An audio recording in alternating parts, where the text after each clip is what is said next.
Bonjour à la communauté. Aujourd'hui, je voudrais vous parler des Chroniques des territoires. C'est mon univers de prédilection. Donc, les premières fondations de cet univers de fantasy ont été posées en 1995 pour une partie de jeu de rôle.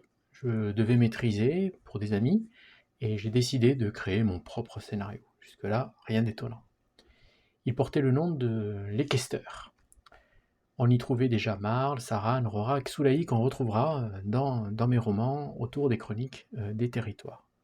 Donc c'est un univers de fantasy, de la magie, des dragons, voilà, des quêtes, de l'aventure. Une joueuse du groupe a alors réalisé des portraits de quelques personnages. Je vais vous les montrer. Voilà, Rorak des îles, Soulaïd de la caravane d'Arcy et Dryden le patelin. C'est la base, c'est ce qui a donné naissance petit à petit aux chroniques des territoires. Ensuite, j'ai voulu développer cet univers pour en faire une bande dessinée. J'avais des ambitions d'être scénariste à l'époque. C'est à partir de là que l'histoire de Marl va prendre forme. À l'origine, Marl, c'est un personnage vraiment secondaire, et Saran, elle, était le personnage principal. Et puis, petit à petit, au fur et à mesure où j'écrivais des histoires, où j'imaginais des histoires, où je faisais des fiches, j'ai bien aimé le caractère de Marl, et il s'est imposé sur le devant de la scène. Voici la première planche de cette fameuse BD. Alors, ne vous attardez pas sur le dessin, comme on peut le voir à l'époque, niveau dessin, c'était pas vraiment ça.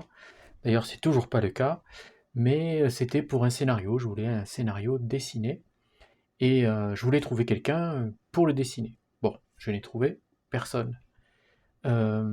Surtout que j'étais grand débutant là-dedans, donc beaucoup d'imperfections, et puis ça n'intéressait personne encore à l'univers de fantasy. L'histoire que j'avais imaginée en 1995 n'existait plus, elle avait été totalement modifiée, réinventée. Et puis, en 2012, mon père est décédé. Alors, on blaguait souvent avec lui sur les livres que je devais écrire, depuis tout jeune, depuis mon adolescence, et qu'il aurait, disait-il, plaisir à lire. Bon, il n'en a jamais eu l'occasion, pour moi ça a été un petit moment, un gros moment très douloureux, et j'ai été rongé par la douleur du deuil pendant pas mal de temps. Et je me suis mis en tête qu'il me fallait accomplir coûte que coûte pour lui ce que j'avais promis, et aussi ce que je m'étais promis quand j'étais enfant, écrire des livres, raconter des histoires. Alors j'ai ouvert un blog, et j'ai commencé à poster une série à suivre, des situations dans cet univers que j'ai appelé les territoires des 4 royaumes. Parfois un dessin pour accompagner le texte. Voici d'ailleurs le tout premier. En voici d'autres. Nous sommes 2013-2014. Les chroniques des territoires dans mon esprit, voilà, tout est en place. Ça fait quand même pas mal de temps que j'y pense. La géographie, elle est en place. La chronologie aussi. Et je me décide alors à me mettre à écrire, pourquoi pas un roman. À ce moment-là, un camarade de l'association Chacalprod, que je fréquentais pour le dessin et pour le scénario, donc Nico Dren pour être exact, voit mes textes, voit mes dessins, et il me dit « Pourquoi tu n'envoies pas un manuscrit à une toute jeune maison d'édition, à compte d'éditeur qui s'appelle Roy's Éditions ?» Bon, je me dis pourquoi pas, à l'époque j'étais téméraire, je me dis allez hop, et puis de toute façon au pire, il refuse, et puis c'est tout. Eh bien l'éditeur, Emmanuel Millet, va donner sa chance à mon texte. Donc grâce au conseil de Nico Dren et d'Emmanuel, eh bien Marl le Chevrier va être édité en 2014. Pour moi, voilà, ça a été le bout d'une quête. Et puis je ne me suis pas arrêté, j'ai continué à écrire.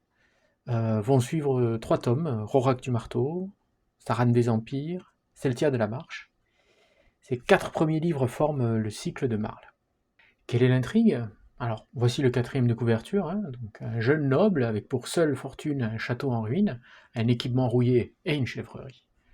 Une princesse, 7e enfant d'un roi, qui selon la coutume doit vivre dans le dénuement le plus total. La tradition va les réunir. Après tout, servir de chaperon à une princesse, cela ne doit pas être plus difficile que l'élevage des chèvres, non? Ça c'est Marl qui parle, bien évidemment. il se trompe totalement. Et pourtant, dans l'ombre de tout ça, une menace se fait de plus en plus présente, qui bouleverse l'ordre établi. Et la vie de Marle, le chevrier, et celle de Kimra, la princesse, eh bien leur vie va basculer. Marle le chevrier, c'est le prélude d'une série qui va évoquer donc les territoires. Pour moi, les territoires, c'est un univers multiple, qui abrite des peuples, des cultures très variées, et qui forment une mosaïque assez complexe. L'éditeur dit que ces mondes sont envoûtants et propices à de grandes aventures. Eh bien, j'espère que ce fut le cas, en tout cas pour les lecteurs. Actuellement, je travaille sur un nouveau roman dans l'univers des Chroniques des Territoires qui s'intitule Britesse la Mécamage, dont vous pouvez voir ici la couverture. Alors j'ai dessiné cette couverture pour me mettre un peu dans l'ambiance. Vous voyez que au niveau du dessin, bon, c'est pas tout à fait ce que je dessinais avant, mais c'est pas encore tout à fait ça. Hein, c'est pas, voilà, je n'ai aucune ambition de dessinateur professionnel, rien du tout, ni d'illustrateur. C'est juste pour moi. J'aime dessiner lorsque j'écris. Voilà, pour cette première présentation de l'univers des chroniques, on ne fait que survoler un petit peu cette naissance. La prochaine fois, je voudrais vous raconter comment j'ai rencontré l'illustrateur qui est devenu l'illustrateur un peu attitré en fait de cet univers. Mais d'ici là, vous pouvez lire Marle et Rorac, que j'ai mis gratuitement à disposition sur mon blog. Je vais vous mettre les liens en description. Et si vous voulez me soutenir, eh bien, pourquoi pas, n'hésitez pas à vous procurer mon dernier livre en date, qui s'appelle Plumeau et Engrenage. C'est une série de trois nouvelles steampunk, qui sont illustrées par Monsieur K, et qui est édité par les éditions Tapage. Le lien en description, lui aussi. Voilà, je vous remercie de m'avoir suivi, et je vous dis à la prochaine, et d'ici là, bonne lecture.